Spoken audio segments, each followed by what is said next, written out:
claims that the National Weather Service sent that first flash flood warning that should have alerted phones at 1:14 in the morning. But we have a federal public database maintained by PBS Warn, that says the first emergency alert wirelessly here in this area to Kerr County was not until after 9 a.m. That was more than 4 hours after the severe flooding had come to this area.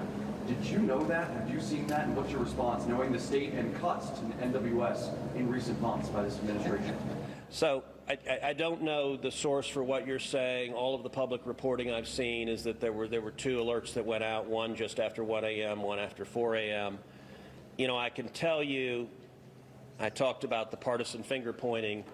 I think there have been some eager to point at the National Weather Service and say cuts there led to a lack of warning.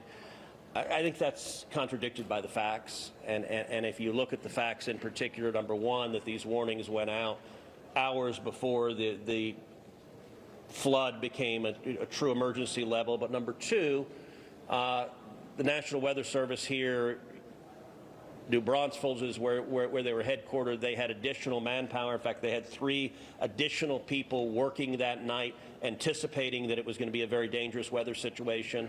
I also think it's worth noting that the National Weather Service Union, which has been very critical of the DOGE cuts, has publicly said that they don't believe that the reduction in staffing had any impact whatsoever on their ability to warn of this event. And so, look, I think it is reasonable over time to engage in a retrospective and say at every level what could have been done better, because all of us